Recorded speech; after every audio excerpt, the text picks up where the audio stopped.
Elara Vance had always felt more at ease communicating with the vast, unfeeling cosmos than with people.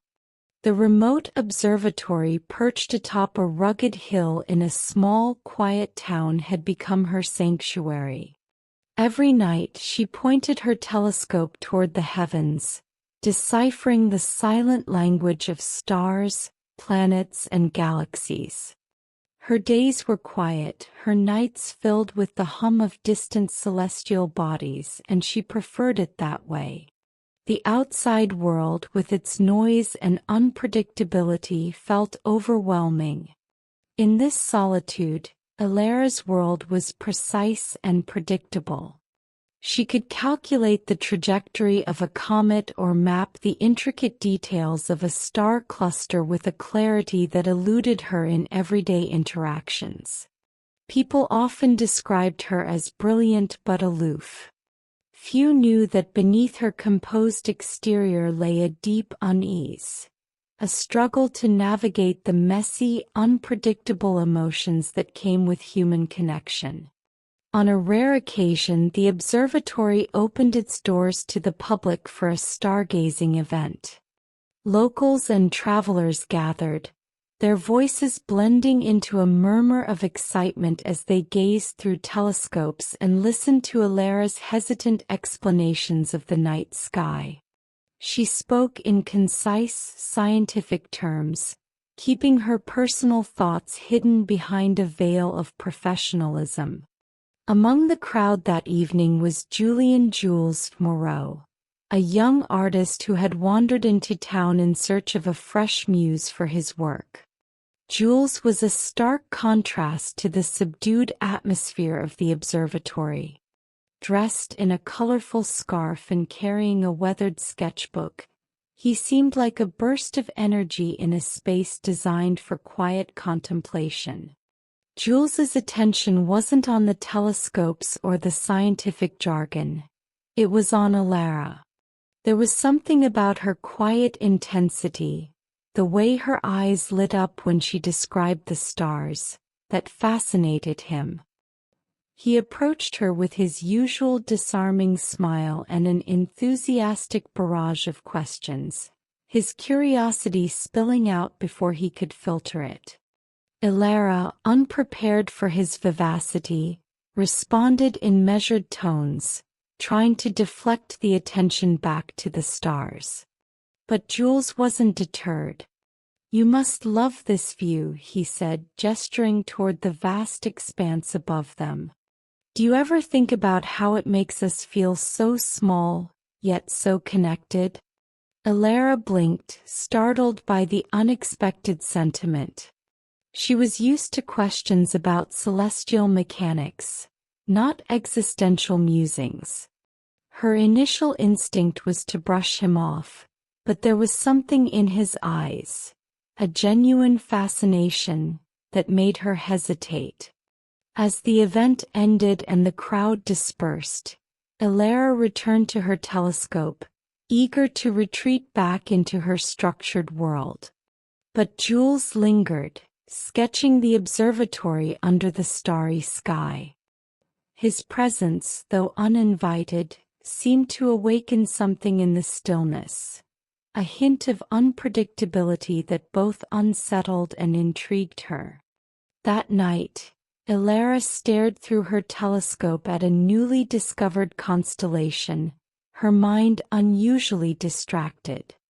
Jules's words echoed in her thoughts, unsettling her carefully balanced solitude. For the first time, the stars seemed to hold a question she couldn't answer. The days following the stargazing event were quiet, but not in the way Elara usually cherished. She found herself glancing at the observatory entrance more often than she cared to admit, half expecting the colorful artist to reappear. It wasn't long before he did. Jules strolled into the observatory during visiting hours, a confident smile on his face and his sketchbook tucked under his arm. "I couldn't stop thinking about the stars," he announced as if that explained his presence.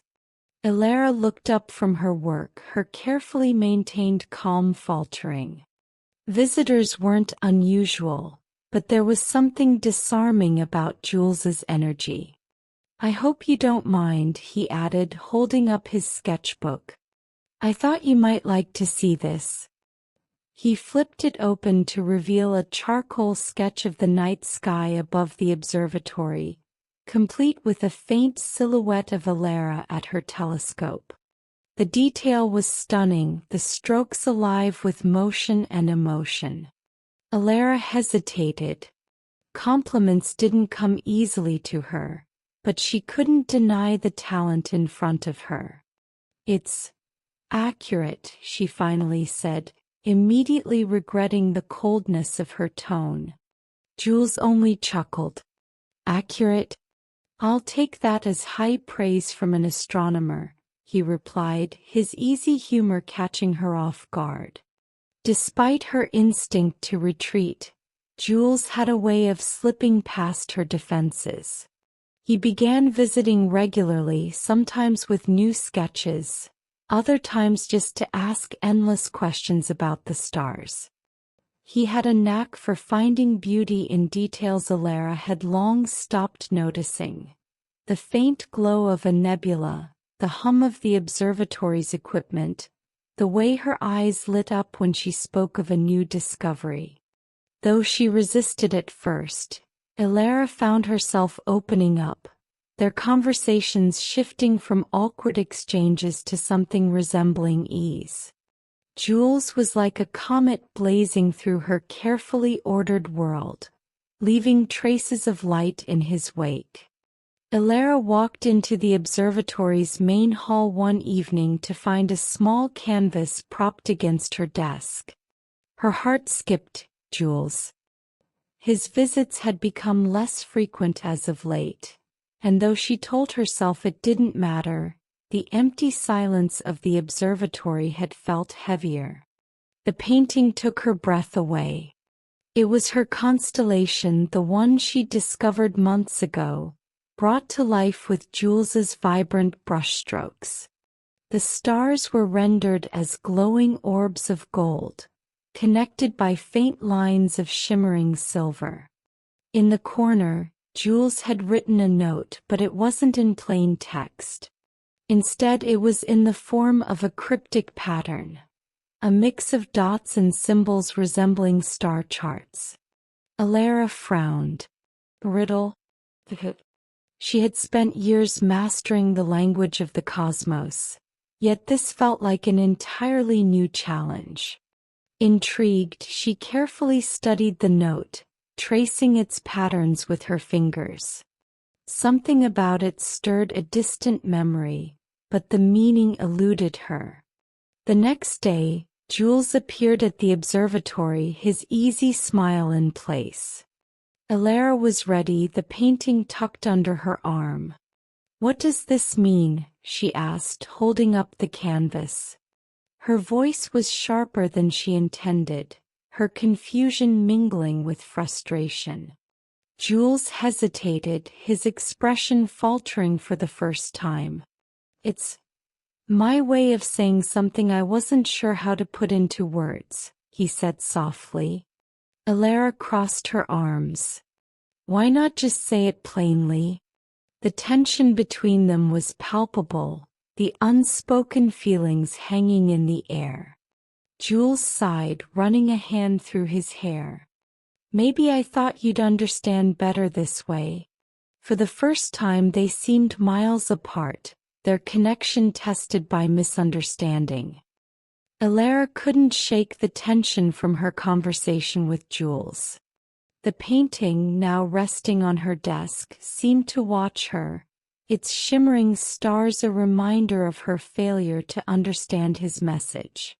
Despite her frustration, she couldn't help but feel a strange warmth when she thought about the effort he had put into it. Determined to bridge the growing distance, Elara decided to decode the note herself.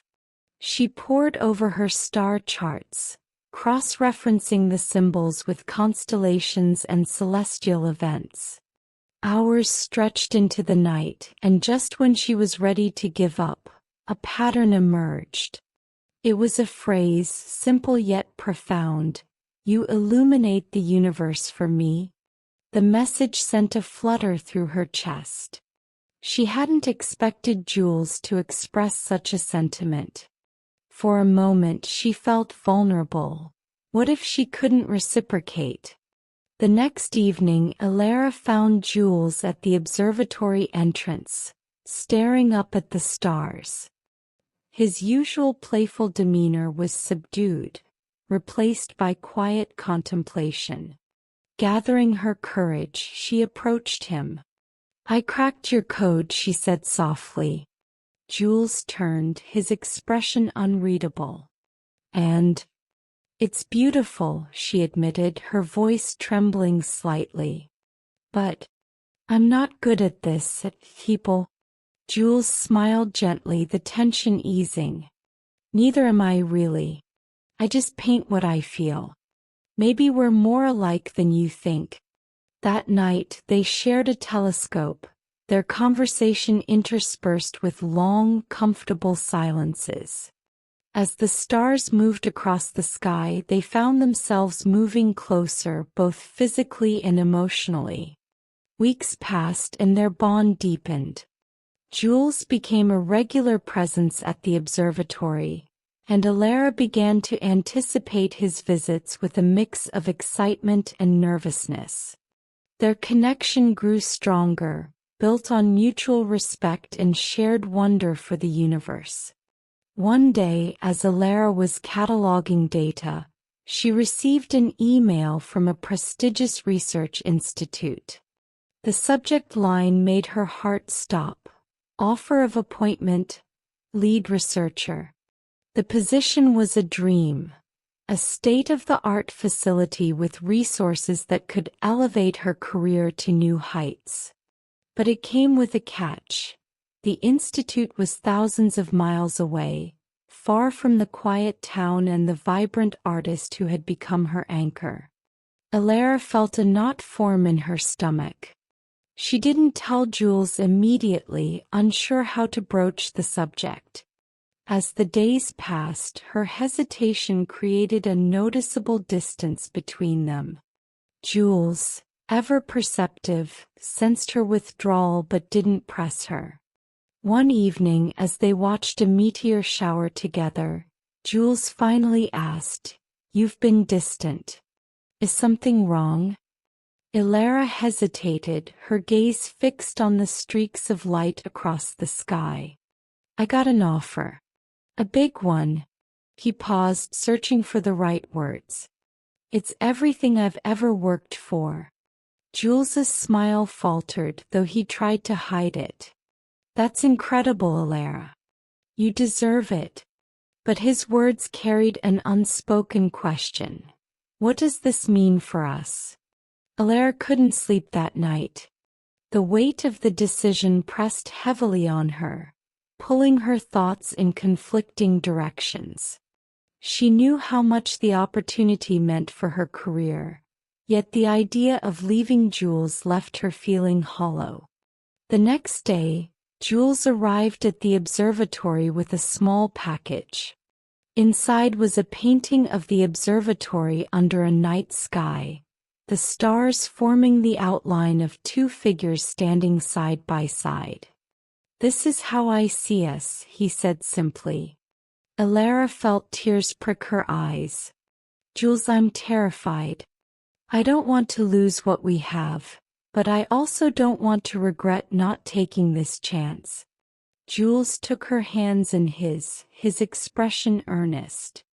"You don't have to choose between your dreams and us. We'll figure it out. Distance doesn't mean the end. It's just another challenge." His reassurance gave Alara the clarity she needed. They spent the rest of the evening discussing plans, from visits to video calls to shared projects that could keep them connected. For the first time in weeks, Alara felt a sense of peace. Months later, Alara stood in front of an auditorium filled with colleagues, delivering a presentation about her latest discovery. The room erupted in applause as she concluded, but her eyes sought one person in the audience. Jules grinned at her from the back row, holding up a small sketch pad. On it he had drawn a constellation in the shape of a heart. After the presentation they met outside under the night sky. "You were amazing," Jules said, pulling her into a hug. Elara smiled, the stars reflected in her eyes. "I couldn't have done it without you." As they stood together, the vast universe stretched out above them, a reminder that love, like the cosmos, could transcend distance and time.